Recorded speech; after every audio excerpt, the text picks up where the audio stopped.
Nous nous retrouvons donc pour la remise du prix de l'étudiant. Alors pour cette remise, je suis avec Jean-Paul Thomas. Avancez-vous, Jean-Paul, vous êtes responsable du département assurance, transport et entreprise chez France Assureur. On va garder un peu de suspense, même si on sait déjà que c'est une jeune femme, ça a été dit tout à l'heure. Je voudrais que vous nous expliquiez un peu, Jean-Paul, comment ce prix est remis, d'abord un peu son histoire, quand est-ce qu'il a été créé et quel est l'objectif derrière. Alors, comme je sais que le temps est compté, je vais essayer d'être très rapide. En fait, en 2015, le comité d'organisation du rendez-vous Paris-Mat s'est dit ça serait bien de mettre en valeur nos sujets, les différents métiers, que ce soit assureur, intermédiaire d'assurance, juriste, cabinet d'avocat, à travers la remise d'un prix qui serait attribué à un travail si ce n'est de recherche, de master d'un étudiant, et pas forcément dans le domaine de l'assurance maritime, mais aussi du transport maritime, des aspects économiques. Et donc depuis 2015, nous décernons un prix étudiant. Donc plusieurs étudiants sont déjà montés à la tribune et comme vous l'avez dit, il y a une étudiante qui va monter tout à l'heure. Le prix, on est organisé dans la mesure où parfois on a un nombre de mémoires important.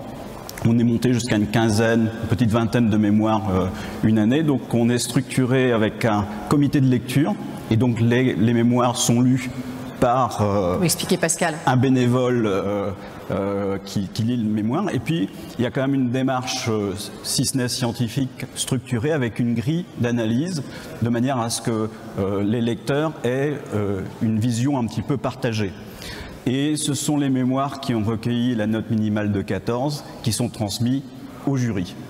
Alors le jury est composé, la composition du jury varie chaque année en fonction des disponibilités.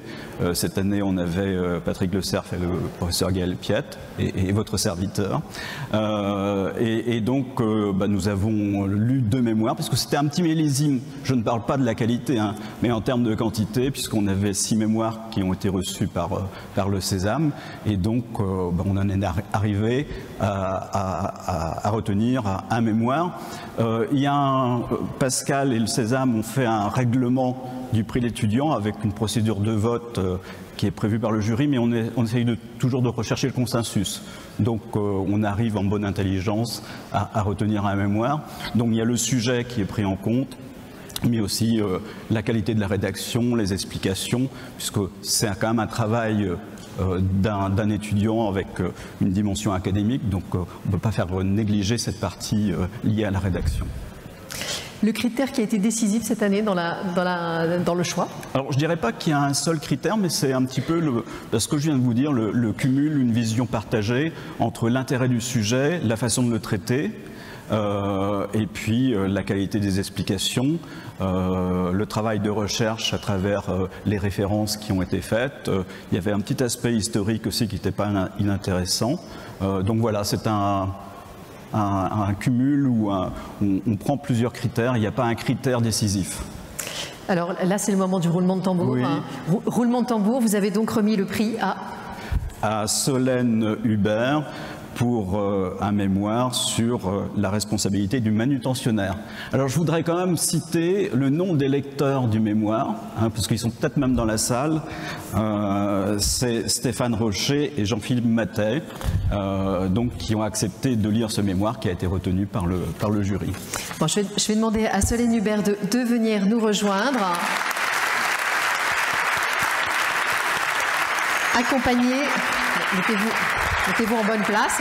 Et vous êtes accompagné par Loïc Roulette, qui est maître de conférence au pôle transport Aix-Marseille Université, puisqu'en effet, je ne l'ai pas encore dit, mais donc vous avez fait votre mémoire dans le cadre de votre master de droit et management des activités maritimes de l'université d'Aix-Marseille, un mémoire sur la responsabilité du manutentionnaire. Jean-Paul l'a dit. Alors, concrètement, j'ai dit le titre, mais ça ne suffit pas. Sur quoi porte ce mémoire? Donc, le mémoire... Pardon, je l'ai fait avec mon doigt. Le mémoire porte du coup sur la responsabilité du manutentionnaire dans le cadre des opérations de manutention. Donc tout simplement les opérations de chargement et de déchargement de la marchandise à bord des navires. Et donc... Ok. Non, non, on vous entend bien, vous inquiétez pas, c'est ça que je voulais dire. Allez-y, ça passe bien. Ok. Et du coup, donc, il peut finalement causer des dommages assez variés, notamment des dommages à la marchandise ou au navire.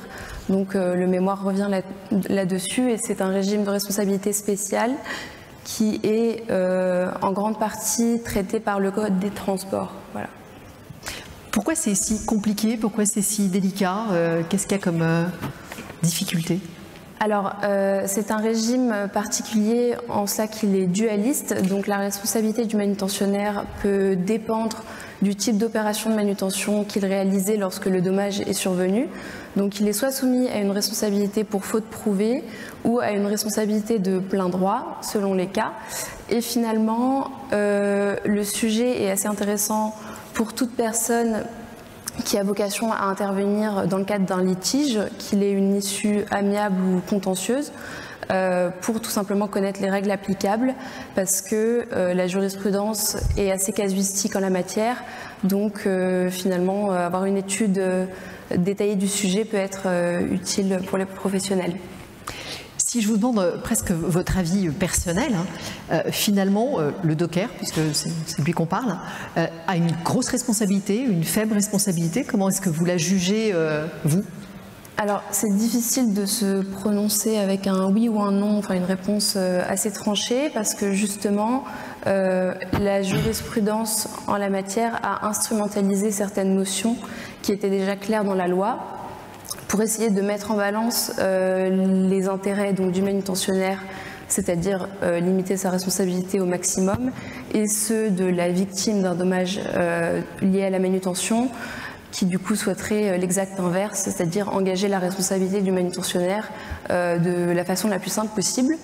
Donc dans certains cas, la jurisprudence est assez sévère envers le manutentionnaire, et on a certains exemples qui montrent que la jurisprudence étend la responsabilité du manutentionnaire au-delà du texte de la loi, et dans d'autres cas, la jurisprudence est presque trop souple et trop favorable au manutentionnaire, puisqu'elle le place dans une situation plus favorable que le transporteur maritime, alors que l'objectif initial du législateur, c'était d'aligner les deux régimes de responsabilité.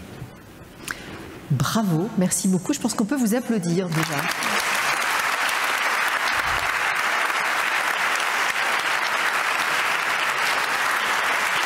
Alors, Loïc Roulette, peut-être un mot, un complément, une réaction, puisque Solène fait partie de vos étudiants, de votre vivier. Oui, juste quelques mots pour féliciter Solène, qui a rendu un excellent mémoire sur un sujet qui de prime abord peut paraître relativement classique, mais qui en réalité, sous l'angle développé par Solène et de la double responsabilité, était vraiment très, très utile et très intéressant. Un petit mot aussi très rapidement pour vous dire que c'est la 5e fois qu'un étudiant du pôle transport de la faculté de droit d'Aix-en-Provence a la chance et le mérite de recevoir ce prix, et nous en sommes très heureux. Le pôle transport d'Aix-en-Provence, ce sont deux entités, l'IFURTA, le centre de droit aérien, et le CDMT, le centre de droit maritime des transports et des transports terrestres. Nous proposons notamment 3 Master 2, donc de niveau Bac plus 5. Un Master 2 pour chaque spécialité, c'est-à-dire un Master 2 pour le droit du transport maritime, un pour le transport aérien et un pour le transport terrestre. Et pour vous dire simplement que nous insistons beaucoup sur l'aspect professionnalisation de nos formations, et c'est la raison pour laquelle, en plus d'avoir majoritairement des intervenants professionnels et non pas des intervenants universitaires, nos étudiants sont en alternance dans tous nos diplômes, et donc ils suivent, l'année se déroule sous le format 1 semaine à l'université, 2 semaines en entreprise. Voilà. Donc je m'adresse à toutes les personnes qui potentiellement sont à la recherche d'alternants de grande qualité comme Solène. Le pôle transport se tient à votre disposition. Merci, merci beaucoup. Merci et encore bravo Solène. C'est l'heure de la pause déjeuner. Je vous invite, vous pouvez descendre donc pour cette pause déjeuner, et je vous donne rendez-vous à 14h précis pour la reprise des débats. Très bien écrit. J'ai vu que vous aviez fait